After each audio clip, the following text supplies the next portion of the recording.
Optimistas, de Richard Ford.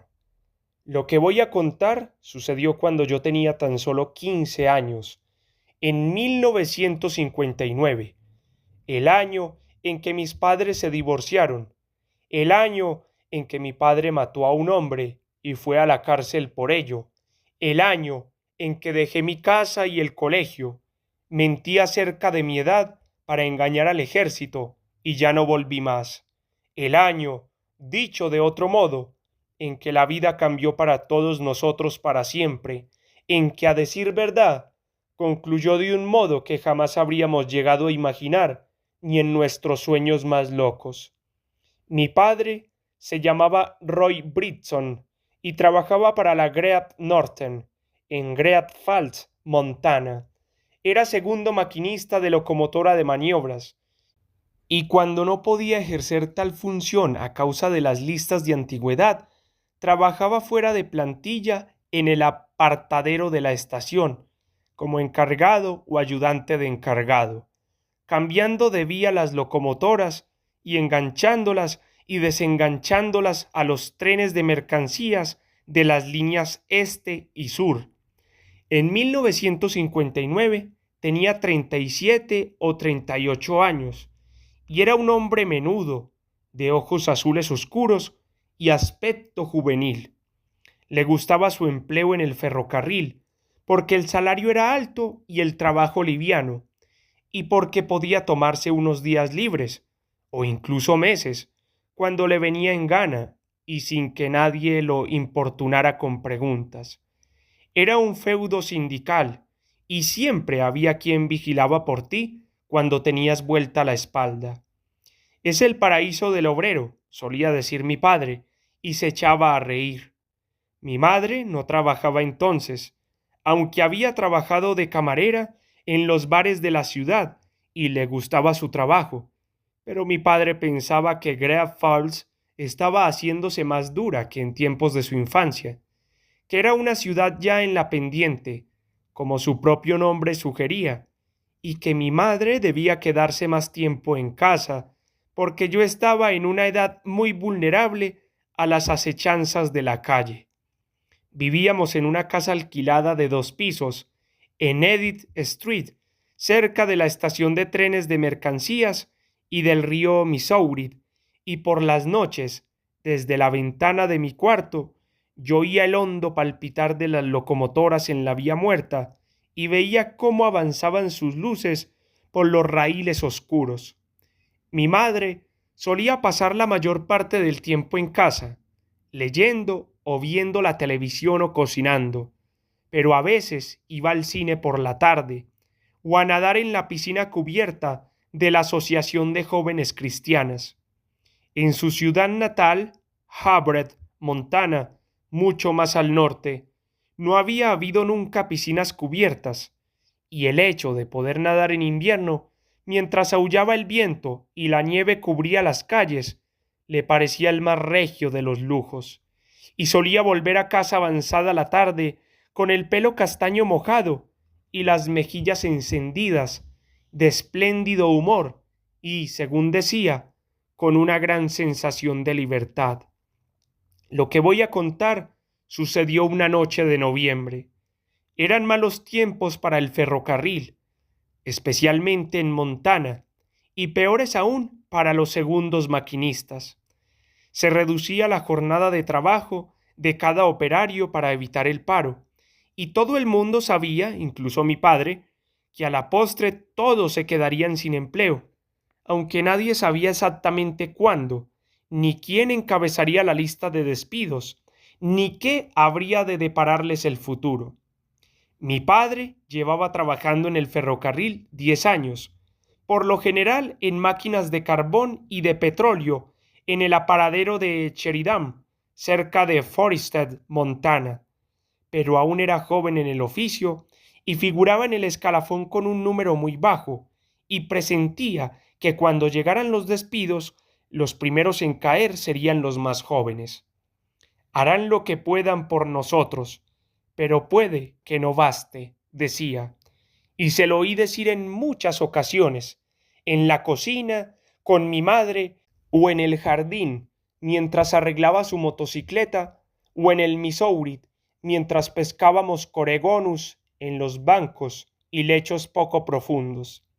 Pero no sé si realmente lo pensaba, o si tenía de hecho alguna razón para pensarlo. Era un optimista. Los dos, él y mi madre, eran optimistas.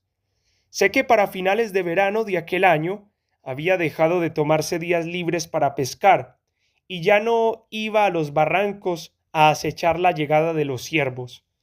En aquella época trabajaba más, estaba más tiempo fuera de casa, hablaba más del trabajo, de lo que opinaba el sindicato sobre tal o cual asunto, de procesos en curso en Washington, lugar del que yo nada sabía, y de accidentes y enfermedades de hombres que conocía, amenazas contra su sustento que, por la lógica proximidad, él debía de sentir como una amenaza potencial contra el suyo propio y contra la vida misma de todos nosotros.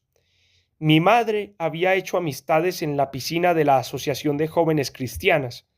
Una de ellas era una mujer corpulenta llamada Esther, que en una ocasión vino con mi madre a casa y tomó café en la cocina y habló de su novio y rió ruidosamente durante largo rato, pero a quien ya nunca volví a ver. Y otra era una mujer, Penny Mitchell, cuyo marido trabajaba en la Cruz Roja de Great Falls y tenía su oficina en la planta alta del edificio de la asociación. Mi madre y Penny y su marido solían jugar a la canasta las noches en que mi padre trabajaba hasta muy tarde. Instalaban la mesita de juego en el salón y bebían y comían sándwiches hasta la medianoche. Y yo, acostado en mi cama, escuchaba en la emisora de Calgary la retransmisión, a lo largo y ancho de la vasta pradera desierta, de un partido de hockey, y oía bajo las risas y el ruido de las cartas, y luego los sonidos de pisadas que salían, y de la puerta principal, y de los cacharros en la pila, y de los armarios. Y al rato se abría la puerta de mi cuarto, y entraba la luz, y mi madre ponía en su sitio una silla. Yo veía su silueta, y oía que me decía, «Vuelve a dormirte, Fran», y la puerta volvía a cerrarse, y yo me dormía casi siempre al cabo de un instante.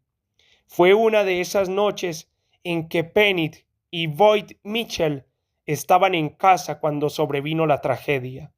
Mi padre había hecho su jornada habitual en la locomotora de maniobras y luego unas horas extra de ayudante en las cuadrillas de apoyo, práctica ilegal según las normas de la compañía, pero tolerada por el sindicato, que veía cómo se avecinaban los malos tiempos y sabía que nada podía hacerse cuando llegaran, y permitía, por tanto, que cada cual trabajara cuanto le viniera en gana. Yo estaba en la cocina solo, comiendo un sándwich en la mesa, y mi madre en el salón jugando a las cartas con Penny y Boyd. Bebían vodka y comían los otros sándwiches que mi madre había preparado. Y de pronto oí que se acercaba la motocicleta de mi padre. Eran las 8 y yo sabía que no se le esperaba hasta medianoche. Ahí está Roy. Oí decir a mi madre. He oído la moto. ¡Qué alegría! Oí ruido de sillas y de vasos sobre la mesa. A lo mejor quiere jugar, dijo Penny Mitchell. Podemos jugar los cuatro. Fui hasta la puerta de la cocina y miré a través del comedor. No creo que supiera que algo malo sucedía, pero creo que sabía que sucedía algo inusual y quería enterarme por mí mismo. Mi madre estaba de pie junto a la mesita de juego cuando entró mi padre, y sonreía, pero yo jamás había visto en rostro alguno la expresión que vi en mi padre aquella noche. Parecía enloquecido, tenía el semblante desencajado, la mirada extraviada, hacía frío fuera y viento, pero había venido en moto desde la estación sin otro abrigo que su camisa de franela. Tenía la cara congestionada y el pelo alborotado, no llevaba gorra, y recuerdo que sus puños apretados estaban blancos, como exangües. Dios mío, dijo mi madre. ¿Qué es lo que pasa, Roy? Pareces un loco.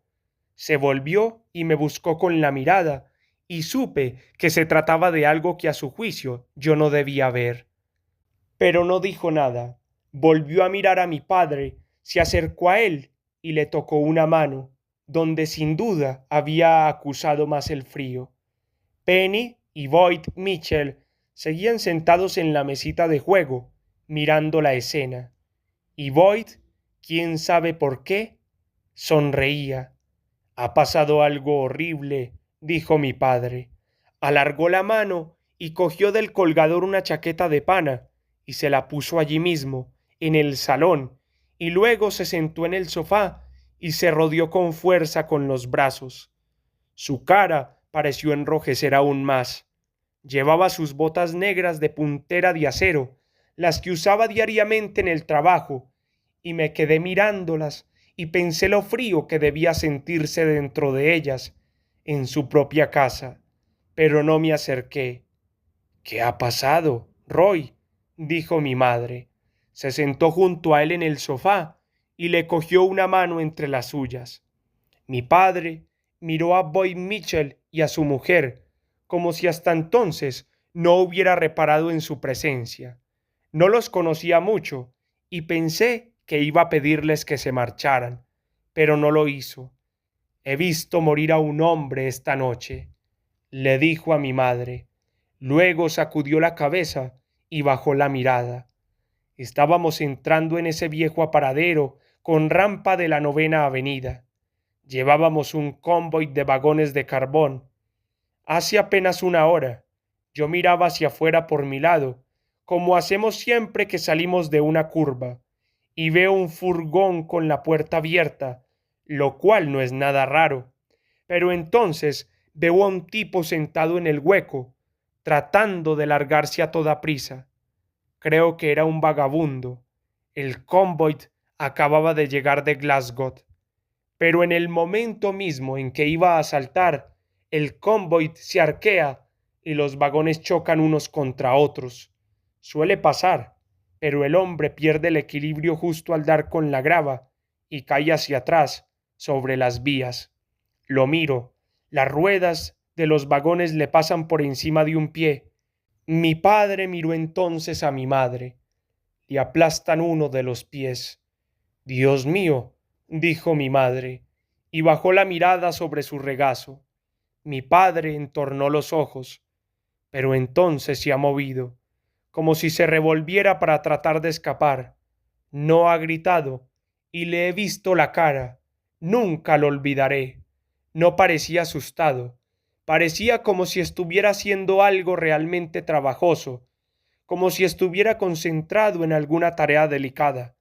Pero al revolverse se ha echado hacia atrás y los vagones siguientes le han pasado por encima de una mano. Mi padre, entonces, se miró sus propias manos, las cerró y apretó los puños. ¿Y qué has hecho? Dijo mi madre. Parecía aterrorizada. Me he puesto a gritar, y Sherman ha parado la máquina, pero era demasiado tarde. ¿Y no has hecho nada más? Preguntó Boyd Mitchell. Bajarme, dijo mi padre, y correr hacia el furgón, y allí me doy de bruces con un hombre cortado en 3 pedazos. ¿Qué podía hacer? No gran cosa. Me he agachado junto a él y le he tocado la otra mano. Estaba fría como el hielo.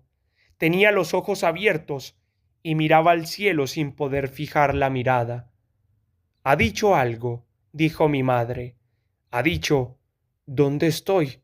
Y yo le he dicho, no te preocupes, amigo, estás en Montana, todo va a ir bien. Pero, santo Dios, estaba en las últimas. Me he quitado la chaqueta y se la he puesto encima. No quería que viera lo que le había pasado. Tendrías que haberle hecho unos torniquetes, dijo Boyd Mitchell con brusquedad. Puede que hubiera servido de algo, puede que le hubiera salvado la vida. Mi padre, entonces, miró a Boyd Mitchell como si hubiera olvidado que estaba allí y le sorprendiera oír el sonido de su voz. No entiendo de eso, dijo mi padre. No tengo la menor idea de esas cosas. Estaba muerto.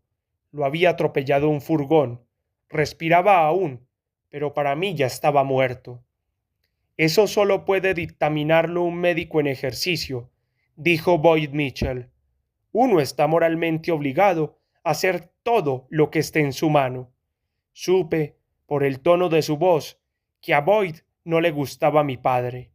Apenas lo conocía, pero no le gustaba, y yo no tenía la menor idea de por qué. Boyd Mitchell era un hombre grande y fornido, de cara robicunda y pelo rizado, guapo a su modo, pero con tripa. Y lo único que yo sabía de él era que trabajaba para la Cruz Roja y que mi madre era amiga de su mujer y quizá de él, y que los tres jugaban a las cartas cuando mi padre estaba en el trabajo. Mi padre dirigió a mi madre una mirada en la que vi la cólera. ¿Qué hace esta gente aquí, Dorothy? Esto no es asunto suyo. Puede que tenga razón, dijo Penny Mitchell. Dejó su mano de cartas sobre la mesita y se puso en pie. Mi madre miró a su alrededor como si hubiera oído un ruido extraño en el salón y no lograra localizar la causa. Alguien tendría que haber hecho algo, dijo Boyd Mitchell. Se apoyó sobre la mesa y adelantó el cuerpo en dirección a mi padre. Y no hay excusa que valga. Sacudía la cabeza en señal de negativa. Este hombre no tenía que haber muerto. Cruzó sus grandes manos sobre las cartas y miró a mi padre con fijeza. El sindicato tapará el asunto. No es eso. Como de costumbre, no es lo que hace en estos casos. Mi padre se levantó entonces del sofá. Su semblante se había alterado, pero seguía terso, joven. Parecía un joven a quien acabaran de reprender y que no supiera muy bien cómo reaccionar. Fuera de aquí, dijo, alzando la voz. Dios mío, ¿pero qué digo? Si ni siquiera te conozco. Pero yo a ti sí te conozco, dijo Boyd Mitchell, furioso. Eres uno de esos que viven gracias al sindicato. No valéis para nada, ni siquiera para ayudar a un moribundo. Sois nefastos para el país, pero no vais a durar. Boyd, por el amor de Dios, dijo Penny Mitchell. No digas eso, no le digas eso. Boyd Mitchell miró airadamente a su mujer. Digo lo que me da la gana, dijo, y él va a escucharme porque no sabe qué hacer, porque no puede hacer otra cosa. Levántate, dijo mi padre, ponte en pie. Había vuelto a apretar los puños. Muy bien, como quieras, dijo Boyd Mitchell. Lanzó una mirada a su mujer, y yo caí en la cuenta de que Boyd Mitchell estaba borracho, de que tal vez ni sabía lo que estaba diciendo, o lo que había pasado, de que tal vez, en su estado, las palabras le salían involuntariamente de los labios, y quienes lo conocían lo sabían, pero mi padre no lo sabía, sabía solo lo que había oído. Boyd Mitchell se levantó y se metió las manos en los bolsillos. Era mucho más alto que mi padre. Llevaba una camiseta Western blanca y pantalones de sarga y botas de cowboy y un gran reloj de pulsera de plata. Muy bien, dijo, ya estoy en pie. ¿Y ahora qué? Vi que se tambaleaba ligeramente. Mi padre lanzó el puño por encima de la mesita de juego y golpeó a Boyd Mitchell en el tórax, con la mano derecha, en pleno pecho. No fue un golpe de embestida, sino un golpe limpio y fulminante que hizo que mi padre perdiera el equilibrio y lanzara como un bufido. Boyd Mitchell gimió e inmediatamente cayó al suelo, con el cuerpo grande y pesado, doblado sobre sí mismo. Y el ruido que hizo al desplomarse sobre el suelo de mi casa era un ruido que yo jamás había oído antes.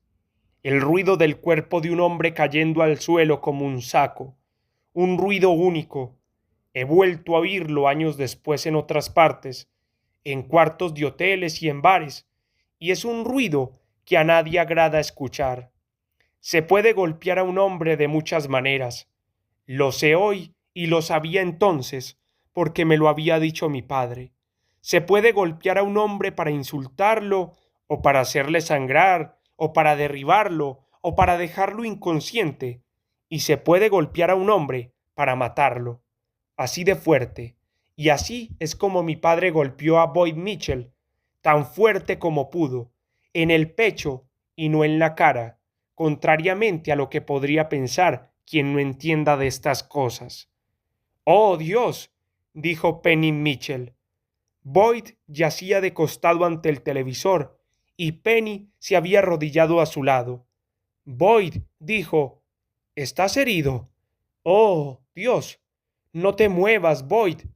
Quédate aquí en el suelo. Bien, ya está, dijo mi padre. Ya está bien.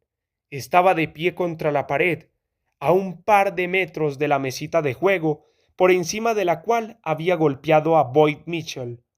La luz de la sala era muy viva, y los ojos de mi padre estaban muy abiertos y vagaban de un lado para otro. Parecía sin resuello, y seguía apretando los puños, y yo sentía que su corazón latía dentro de mi propio pecho. Está bien, hijo de la gran puta, dijo a grandes voces. No creo que le hablara siquiera a Boyd Mitchell, solo decía palabras que le venían a los labios. Roy, dijo mi madre con calma, Boyd está mal, está herido. Miraba fijamente a Boyd Mitchell. Imagino que no sabía qué hacer.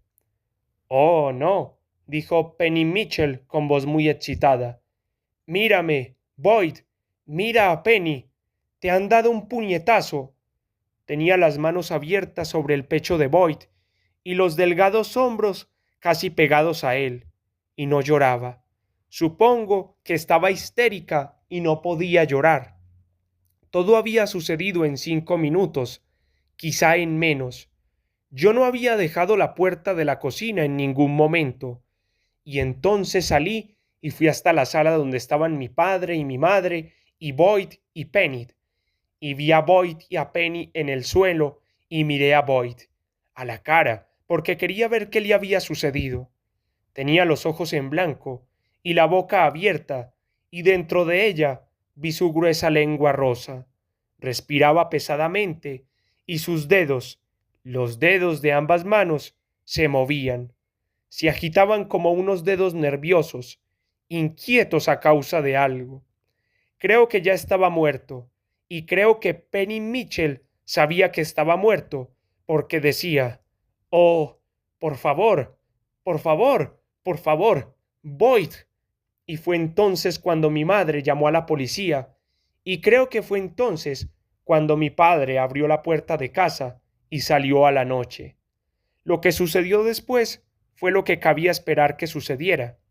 Boyd Mitchell dejó de respirar al cabo de un minuto, se puso pálido y frío y empezó a aparecer un cadáver allí mismo, en el suelo de nuestra sala. Su garganta emitió un ruido, uno solo, y Penny Mitchell lanzó un grito, y mi madre se arrodilló junto a ella y le pasó un brazo por el hombro para confrontarla mientras lloraba. Luego hizo que se levantara y fuera a su dormitorio, el de mi padre y ella, y se acostara en la cama. Luego ella y yo nos quedamos sentados bajo la viva luz de la sala, con el cadáver de Boyd en el suelo, y sencillamente nos miramos durante largo rato, tal vez 10 minutos, tal vez 20. No sé lo que mi madre pudo pensar durante ese tiempo, porque no lo dijo. No preguntó siquiera dónde estaba mi padre. No me pidió que me fuera a mi cuarto. Quizá pensó en su vida, en lo que sería de ella a partir de aquella noche. O quizá pensó lo siguiente: que las gentes hacen a veces las peores cosas de que son capaces, y que sin embargo el mundo acaba luego volviendo a la normalidad. Es muy posible, pues, que estuviera esperando a que empezaran de nuevo a suceder cosas normales. Probablemente era eso, dado su peculiar carácter. Pero lo que yo pensé, sentado allí en la sala con Boyd muerto a nuestros pies, lo recuerdo muy bien porque lo he pensado otras veces, hasta el punto de considerar incluso que mi vida real comenzó a partir de aquel momento y aquel pensamiento.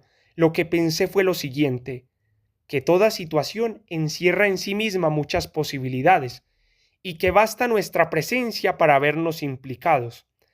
Aquella había sido una noche atroz, pero ¿cómo íbamos a saber que acabaría de aquel modo hasta que fue demasiado tarde y nos cambió a todos para siempre? Comprendí, sin embargo, que los problemas, los verdaderos problemas, eran algo que debía evitarse, puesto que una vez que todo ha pasado, queda solo uno mismo para responder a los interrogantes, aun cuando uno mismo, como en mi caso, no sea culpable de nada. Poco después llegó la policía. Primero un coche y luego otros dos, todos con sus luces giratorias rojas. El vecindario estaba iluminado. La gente salía de sus casas y se quedaba al aire frío de los jardines, mirando. Gente que yo no conocía, gente que no nos conocía en absoluto. Ya tienen espectáculo, dijo mi madre. Estábamos mirando por la ventana. Tendremos que mudarnos. No nos dejarán en paz. Llegó una ambulancia. Sacaron a Boyd Mitchell en una camilla, tapado con una sábana. Penny Mitchell salió del dormitorio y, sin decir nada a mi madre ni a nadie, subió en un coche de policía y se perdió en la oscuridad. Entraron dos policías en casa. Uno de ellos hizo unas preguntas a mi madre en la sala y otro me interrogó a mí en la cocina. Quería saber lo que había visto y se lo conté. Dije que Boyd Mitchell había injuriado a mi padre por alguna razón que yo ignoraba, y que luego se había levantado y había tratado de pegarle, y que mi padre le había dado un empujón, y eso era todo. Me preguntó si mi padre era un hombre violento, y le contesté que no. Me preguntó si mi padre tenía una amiga, y le contesté que no. Me preguntó si mi madre y mi padre se habían peleado alguna vez, y le contesté que no. Me preguntó si quería a mi padre y a mi madre, y le contesté que sí, y no me preguntó más. Salí de la cocina y fui a la sala a reunirme con mi madre. Cuando los policías se marcharon, nos quedamos de pie en la puerta, y vimos a mi padre en la calle oscura, junto a la puerta abierta de un coche de policía. Estaba esposado, y por alguna razón que ignoro, no llevaba puesta la camisa ni la chaqueta de pana. Estaba desnudo, de cintura para arriba en la noche fría, con la camisa echada a la espalda. Me pareció ver que tenía el pelo mojado. Luego oí que un policía le decía: «Royd, vas a coger frío». Y mi padre dijo: «Me gustaría estar muy lejos de aquí, en China, por ejemplo». Y sonrió al policía. No creo que llegara siquiera a vernos, o al menos no hizo el menor ademán de habernos visto, y ni mi madre ni yo hicimos nada, porque estaba bajo custodia policial, y cuando uno está en manos de la policía, no hay nadie que pueda hacer nada. A las 10 de la noche todo había terminado. 2 horas después, hacia la medianoche, mi madre y yo fuimos a la ciudad y sacamos a mi padre de la cárcel. Yo me quedé en el coche mientras mi madre entraba en el edificio. Desde el asiento miré las altas ventanas de las celdas, protegidas por tela metálica y barrotes. En el interior de la planta baja, la iluminación era amarilla, y oí voces y vi formas que iban de un lado para otro. Alguien dijo con voz sonora 2 veces: a ver, Mariet, ¿sigues ahí? Y luego volvió el silencio, y ya solo oí los coches que pasaban despacio junto al nuestro. En el camino de vuelta, mi madre conducía, mientras mi padre miraba las torres de alta tensión que bordeaban el río, y las luces de las casas de la orilla opuesta, en Blat Eaglet. Llevaba una camisa a cuadros que alguien le había prestado en las dependencias policiales, y se había peinado cuidadosamente. Nadie dijo nada en el trayecto, pero yo no entendía por qué la policía metía a alguien en la cárcel por haber matado a un hombre, y 2 horas después lo dejaba irse a su casa. Para mí era un misterio, pero yo quería verlo libre y que nuestra vida volviera a seguir su curso, aunque no veía el modo de que ello fuera posible, y sabía de hecho que ya nada podría ser como antes. Al llegar a casa, Vimos que habíamos dejado encendidas todas las luces. Era la 1 de la madrugada, y aún seguían iluminadas algunas casas vecinas. Al otro lado de la calle vi a un hombre en una ventana, con las manos pegadas al cristal, al acecho, observándonos. Mi madre entró en la cocina y abrió el grifo para hacer café y puso las tazas sobre la mesa. Mi padre, de pie en el centro de la sala, miraba a su alrededor las sillas, la mesita de juego aún con las cartas de la partida, las puertas abiertas que daban a las demás habitaciones. Era como si hubiera olvidado su propia casa, como si volviera a verla y no le gustara. No sé qué podría tener en contra mía, dijo mi padre. Me lo dijo a mí, pero se lo decía también al mundo y a nadie en concreto. ¿No crees que alguien sabe lo que tiene contra ti, Fran? Sí, dije, lo sabría. Estábamos los dos, mi padre y yo, de pie en medio de la sala iluminada, inmóviles, ociosos. Quiero que seamos felices aquí, dijo mi padre.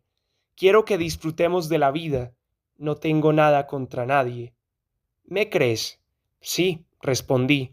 Te creo. Mi padre me miró con sus ojos azules oscuros y frunció el ceño. Y entonces, por primera vez, deseé que mi padre no hubiera hecho lo que había hecho y que hubiera resuelto las cosas de otra manera. Lo vi como un hombre que cometía errores, un hombre que podía hacer daño a los demás, arruinar vidas, poner en grave riesgo la felicidad ajena. Un hombre que no entendía lo bastante las cosas. Era como un jugador, aunque en aquel tiempo yo no supiera siquiera lo que era ser un jugador. Todo cambia tan deprisa en estos tiempos, dijo mi padre. Mi madre, de pie en la puerta de la cocina, nos miraba. Llevaba un delantal rosa con flores y estaba donde yo había estado horas atrás. Nos miraba a mi padre y a mí como si los dos no fuéramos sino una persona. ¿No crees, Dorothy? Dijo mi padre. Toda esta confusión, todo pasa tan deprisa. Mira lo que ha pasado aquí mismo. Mi madre, para entonces, parecía muy segura acerca de las cosas, muy lúcida. Dijo, deberías haberte controlado más. Eso es todo. Lo sé, dijo mi padre. Lo siento, perdí el control.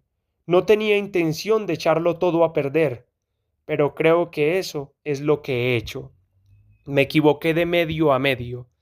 Mi padre cogió la botella de vodka, desenrolló el tapón y bebió un trago largo y luego volvió a poner la botella sobre la mesa. Aquella noche había visto morir a 2 hombres de manera trágica. ¿Quién podía reprocharle que bebiera? Antes, en la cárcel, dijo, mirando fijamente una fotografía enmarcada que había en la pared, junto a la puerta del vestíbulo. Volví a hablar de forma casi automática. Había un hombre conmigo en la celda. Yo no había pisado una celda en mi vida, ni siquiera de chico, y ese hombre me ha dicho, puedo jurar que usted no ha estado nunca en la cárcel por la forma que tiene de estar erguido. Los tipos que han estado no andan así de derechos, andan encorvados. Usted no es carne de cárcel, anda demasiado erguido. Mi padre volvió a mirar la botella de vodka como si quisiera beber más, pero fue solo una mirada. Las desgracias suceden, dijo. Hizo oscilar los brazos a ambos costados y las palmas le golpearon los muslos como badajos. Puede que estuviera enamorado de ti, Dorothy, dijo. Puede que el problema fuera ese. Y lo que yo hice entonces fue ponerme a mirar la fotografía de la pared, la que mi padre había mirado antes y yo llevaba toda la vida viendo. La había visto quizá 1 millar de veces. Eran 2 adultos con un niño pequeño en una playa, un hombre y una mujer sentados en la arena, con el mar al fondo. Estaban en traje de baño y sonreían a la cámara. Yo siempre había pensado que el bebé era yo y la pareja de adultos mis padres, pero de pronto caí en la cuenta de que aquel niño no era yo, de que aquel niño era mi padre y los adultos sus padres, mis abuelos, a quienes nunca conocí y que habían muerto hacía tiempo, y de que la fotografía era mucho más antigua de lo que yo había imaginado. Me pregunté por qué no me había dado cuenta de ello antes, por qué no lo había descubierto en el curso de los años de forma espontánea, por qué no lo había sabido siempre. Pero no importaba demasiado, porque lo que importaba, comprendí, era que mi padre era ahora un hombre caído, como el hombre a quien él horas atrás había visto caer bajo las ruedas del furgón, y me sentí impotente para brindarle ayuda, tan impotente como él ante aquel hombre mutilado. Quise decirle que lo amaba, pero por un motivo u otro no lo hice.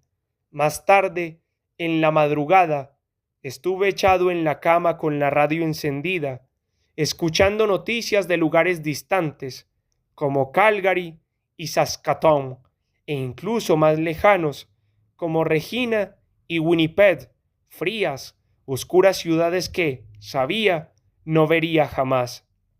Tenía la ventana abierta y durante largo rato había estado sentado en el alféizar mirando la calle, oyendo hablar a mis padres abajo, oyendo sus pisadas, oyendo cómo las botas de puntera de acero de mi padre golpeaban el piso, y luego el crujido de los muelles de su cama de matrimonio, y luego el silencio.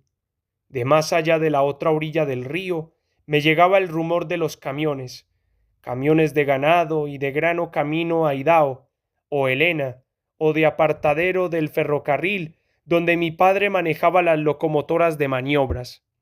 Las casas del vecindario estaban de nuevo a oscuras. Vi la motocicleta de mi padre en el jardín y a través del aire nocturno creí incluso oír las cataratas, creí oír cada sonido de ellas, sonidos que me llegaban en torbellinos y anegaban mi cuarto. Y creí incluso sentirlas, tan frías e invernales que el calor y la tibieza me parecieron posibilidades que ya jamás volvería a conocer. Al rato mi madre entró en mi habitación. La luz cayó sobre mi cama y ella metió una silla y la puso en su sitio. Vi que me estaba mirando. Cerró la puerta, se acercó y apagó la radio. Luego cogió la silla y la llevó hasta la ventana, cerró la ventana y se sentó. Yo veía la silueta de su cara recortada contra la tenue luz de la calle. Encendió un cigarrillo y no me miró. Yo aún seguía teniendo frío bajo las mantas. ¿Cómo te sientes, Fran?, dijo mientras fumaba el cigarrillo. Bien. ¿Piensas que ahora tu casa es una casa horrible? No, espero que no, dijo ella. No creas que lo es. No guardes resquemores contra nadie. Pobre Boyd. Ha muerto. ¿Por qué crees que ha ocurrido? Pregunté, aunque no creía que ella fuera a responder. Me pregunté si yo querría en verdad saberlo. Mi madre echó una bocanada de humo contra el cristal de la ventana. Luego aspiró profundamente y dijo: «Debió de ver en tu padre algo que odiaba. No sé qué. ¿Quién sabe? Puede que a tu padre le pasara algo parecido con Boyd». Sacudió la cabeza y miró hacia el exterior iluminado por las farolas. «Recuerdo una vez», dijo, «estaba todavía en Havred, en los años 30. Vivíamos en un motel que mi padre tenía a medias con alguien en la autopista 2, y mi madre andaba por allí, pero no se ocupaba de ninguno de nosotros. Mi padre tenía una amiga fija, una mujer grande que se llamaba Judith Belknap. Era una india Assiniboine, una piel roja, pero me solía llevar a excursiones campestres cuando mi padre se hartaba de mí y no me soportaba más. Me llevaba a la montaña, río arriba por el Mill. Me enseñaba todo lo que sabía de animales y plantas y helechos y esas cosas. Y una tarde estábamos sentadas mirando unos patos salvajes que había en una pequeña bifurcación del arroyo, sobre el hielo. Empezaba a hacer frío, como ahora, y Judith se levantó de pronto y se puso a dar palmadas. Palmadas, nada más.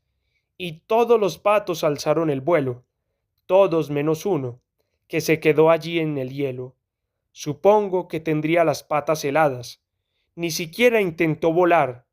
Se quedó quieto, posado sobre el hielo. Judith me dijo, es una simple coincidencia. Dottiot, es la vida salvaje. Siempre hay alguno que se queda atrás. Y aquello, no sé por qué, pareció dejarla satisfecha. Luego volvimos al coche. Ya ves, dijo mi madre, puede que lo de esta noche haya sido lo mismo, una simple coincidencia. Subió la ventana, tiró la colilla fuera y echó la última bocanada de humo, y luego dijo, ahora a dormir, Fran, no te preocupes, todo irá bien, saldremos de esta, sé optimista. Y cuando me dormí tuve un sueño. Soñé que un avión, un bombardero, se estrellaba, caía del gélido cielo, se estrellaba contra el río helado y brincaba, y se deslizaba y volcaba sobre el hielo, con las alas como navajas, y se abalanzaba sobre nuestra casa, donde los tres dormíamos, arrasándolo todo a su paso. Y cuando me incorporé en la cama, oí a un perro en el jardín, con el collar tintineante, y a mi padre llorando. ¡Au! ¡Au! Así, quedamente. Aunque después no pude estar seguro de si lo había oído sollozar de esa manera o fue parte del sueño, un sueño que deseé no haber tenido nunca. Las cosas más importantes de una vida cambian a veces tan súbitamente, tan irreversiblemente, que su protagonista puede llegar a olvidar lo más esencial de ellas y sus implicaciones. Hasta tal punto queda prendido por lo fortuito de los sucesos que han motivado tales cambios y por la azarosa expectativa ante lo que habrá de suceder después. Hoy no logro recordar el año exacto del nacimiento de mi padre, ni cuántos años tenía cuando lo vi por última vez, ni cuándo tuvo lugar esa última vez. Cuando uno es joven, tales cosas parecen inolvidables y cruciales, pero cuando los años pasan, se desdibujan y se pierden. Mi padre estuvo 5 meses en la cárcel de Dear Loudhead por matar a Boyd Mitchell accidentalmente, por haber empleado una violencia desmedida en el golpe. En Montana uno no puede matar a un hombre en el salón de su casa y salirse de rositas, y lo que recuerdo es que mi padre alegó no lo contenderet, algo muy parecido a declararse culpable. Mi madre y yo seguimos viviendo en nuestra casa durante su ausencia, pero cuando mi padre salió de la cárcel y volvió a su trabajo en las locomotoras de maniobras, empezaron las disputas entre ellos. Discutían por esto o por aquello, y porque mi madre quería que nos fuéramos a vivir a otro lugar. Se habló de California y de Seattle, recuerdo, y después se separaron, y ella se fue de casa, y a continuación me marché yo. Me enrolé en el ejército mintiendo sobre mi edad. Tenía 16 años. Lo único que sé de mi padre es que al cabo de un tiempo empezó a llevar una vida que ni en sus peores sueños hubiera imaginado. Perdió el trabajo en el ferrocarril y se divorció de mi madre, que, de tiempo en tiempo, reaparecía en su vida. Se vio envuelto en lances de alcohol y de juego y de malversación de fondos, e incluso oí decir que se le llegó a ver armado. Yo estaba al margen de todo ello. Cuando uno tiene la edad que yo tenía y vive a su aire en el mundo y está solo, se las arregla mejor que en cualquier otro momento de la vida, porque a sus ojos todo es nuevo y puede intentarlo todo y pensar que el estar solo no habrá de durar siempre. Todo lo que sé de mi padre, finalmente, es que en cierta ocasión estuvo en la Marine, Wyoming, y no en muy buen estado, y que luego ya no se le volvió a ver. El mes pasado vi a mi madre. Yo estaba comprando en un supermercado que hay al borde de la interestatal de Anaconda, Montana, no lejos de Deer Lockhart, donde había cumplido su condena mi padre. Creo que no la había visto desde hacía 15 años, aunque ahora tengo 43 y quizá fue hace más de 15 años. Pero al verla, me dirigí hacia donde estaba y le dije, «Hola, Dorothy, soy Fran». Ella me miró y sonrió y dijo, «Oh, Fran, ¿cómo estás? Hace siglos que no te veo. Me alegra mucho verte». Llevaba una camisa vaquera y tejanos y botas y aparentaba unos 60 años. Tenía el pelo peinado hacia atrás y sujeto en la nuca, y la encontré guapa, aunque me dio la sensación de que había bebido. Eran las 10 de la mañana. A su lado había un hombre con una cesta llena de compras, y mi madre se volvió a él y dijo, «Did, ven a conocer a mi hijo Fran. Llevamos siglos sin vernos. Fran, te presento a Did Spivey». Estreché la mano de Did Spivey. Era un hombre más joven que mi madre y mayor que yo, alto, de cara delgada y pelo negro azulado e hirsuto, con botas vaqueras como las de mi madre. «Deja que hablemos un momento, Did», dijo mi madre. Le cogió una muñeca y se la apretó y le sonrió, y Did se dirigió hacia la caja. «Bien, Fran, ¿a qué te dedicas ahora?», preguntó mi madre. Me puso una mano en la muñeca, como acababa de hacer con Did Spivey, pero mantuvo la ligera presión sobre ella. «¿Qué has hecho en los últimos años?». «Estuve en Rock Springs, en el boom del carbón», dije. «Lo más seguro es que vuelva». «Supongo que estarás casado». «Lo estuve, pero ahora no». «Muy bien», dijo ella. «Tienes muy buen aspecto», me sonrió. «Nunca harás las cosas como es debido. Te lo dice tu madre. Tu padre y yo empezamos nuestra relación marital en Havre y solíamos bromear sobre ello. Nos reíamos mucho. Tú no te enterabas de nada, claro. Eras demasiado niño. Cometimos muchos errores. Hace mucho tiempo de eso. Son cosas que ignoro. Recuerdo muy bien aquellos tiempos, dijo mi madre. Fueron tiempos muy felices. Creo que había algo en el aire. ¿No crees? Tu padre era tan nervioso y Boyd se puso tan furioso de repente. Había como cierta desesperación en todo ello, imagino. Todo aquello de los sindicatos y demás. Nosotros no entendíamos nada de nada. Por supuesto, intentábamos ser gente decente. Es cierto, dije, y lo creía sinceramente. Sigue gustándome nadar, dijo mi madre. Se pasó los dedos por el pelo como si lo tuviera mojado. Volvió a sonreírme. Hace que me sienta más libre. Estupendo, me alegro. ¿Ves alguna vez a tu padre? No, nunca. Yo tampoco, dijo. Me lo ha recordado. Miró hacia Did Spivey, que estaba de pie junto a la puerta del supermercado, con la bolsa de la compra en las manos, mirando el aparcamiento a través del ventanal. Era marzo y caían pequeños copos de nieve sobre los coches. No parecía tener ninguna prisa. «Quizá no supe comprender a tu padre lo bastante», dijo. «¿Quién sabe? Quizá ni siquiera estábamos hechos el uno para el otro. Perder el amor es lo peor que puede sucederle a uno, y eso es lo que nos pasó a nosotros». No respondí, pero sabía a lo que se refería, y también sabía que era cierto. «Me gustaría que nos conociéramos mejor, Fran», dijo luego. Bajó la mirada y creo que se ruborizó, pero seguimos conservando los sentimientos más hondos. ¿No es cierto? Los dos, tú y yo. Sí, los conservamos. Bien, ahora tengo que irme, Fran. Me apretó con fuerza la muñeca y se alejó hacia la caja. Luego salió con Did Spivey en dirección al aparcamiento. Terminé de hacer mis compras y pasé por caja y salí al aparcamiento y subí en mi coche.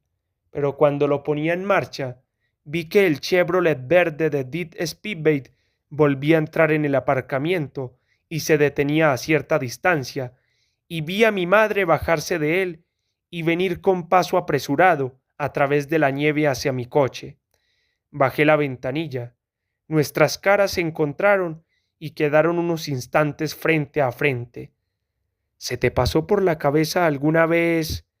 Dijo mi madre, mientras prendían en su pelo los copos de nieve. ¿Llegaste a pensar alguna vez que yo estaba enamorada de Boyd Mitchell? Algo semejante. ¿Llegaste a pensarlo alguna vez? No, nunca lo pensé. ¿No? Bien, no lo estaba. Boyd estaba enamorado de Pennant. Yo estaba enamorada de Royd. Esa es la realidad. Y quiero que la sepas. Tienes que creerme. ¿Me crees? Sí, te creo. Se inclinó y me besó en la mejilla a través del hueco de la ventanilla, y cogió mi cara entre sus manos, y la retuvo por espacio de un instante que me pareció eterno, y al cabo se dio la vuelta y se fue, y me dejó allí solo.